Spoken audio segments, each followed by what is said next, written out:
അപ്പോ പ്രിയപ്പെട്ടവരെ, ഇന്ന് നമ്മളൊരു പുതിയ വീഡിയോയുമായിട്ടാണ് വന്നിട്ടുള്ളത്. ഇതാണ് നമ്മളെ ഈന്ത് എന്ന് പറയുന്ന ഒരു ഇതാണ്, ഒരു എന്താ പറയുക, ഒരു ഫുഡാണിത്.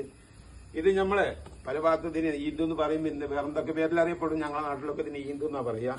ഇത് പച്ചക്ക് അറുത്ത് കൊണ്ടുവന്ന് കുറച്ച് അധ്വാനമുള്ള പണിയാണ്. ഇതിന്റെ പുറകിൽ നല്ല അധ്വാനമുള്ള പണിയാണ്. ഇത് ഇങ്ങനെ വെട്ടി അടർത്തി എടുത്തിട്ട് സ്ലൈസാക്കി അരിഞ്ഞിട്ട് ആ അരിഞ്ഞത് തിളപ്പിച്ചൂറ്റുക എന്ന് പറയും, പുഴുങ്ങിയിട്ട് നല്ല അതിനൊരു കട്ട്, ഒരു പോയിസൺ, ഒരു വിഷമുണ്ട്, അതിൽ നിന്ന് ഇങ്ങനെ പതായി വരുന്നത് ഒഴിവാക്കി ആ പരുവത്തിലാവുമ്പോൾ തന്നെ ഇതിന്റെ ഒരു 75% വേവുമാവും. എന്നിട്ട് അത് എടുത്തിട്ട് അരിഞ്ഞതിന് ശേഷം നെറ്റിലോ ഒരു വല, ചെറിയ നെറ്റിൽ കെട്ടിയിട്ട് വെള്ളത്തിൽ താഴ്ത്തണം. നല്ല കൂടുതൽ ഒരു ബക്കറ്റിൽ കുറച്ച് വെള്ളത്തിൽ താഴ്ത്തിയ പോരാ, നല്ല വെള്ളം, ഉദാഹരണം കിണറ്റിലോ കുളത്തിലോ ഒക്കെ താത്തിയിട്ട് 24 മണിക്കൂർ കഴിഞ്ഞതിന് ശേഷം എടുത്തിട്ട് കഴുകിയിട്ട് അത് നമ്മളെ ബീഫൊക്കെ ഇട്ടിട്ട് നമ്മളെ കപ്പ ബിരിയാണി ഒക്കെ വെക്കുന്ന മാതിരി ബീഫ് കൂട്ടിയിട്ട് ഉണ്ടാക്കിയിട്ടുണ്ടെങ്കിലല്ലോ പൊളിയാണ് കേട്ടോ. കാരണം അധ്വാനിച്ചതൊക്കെ മുതലാവും. ഓക്കെ.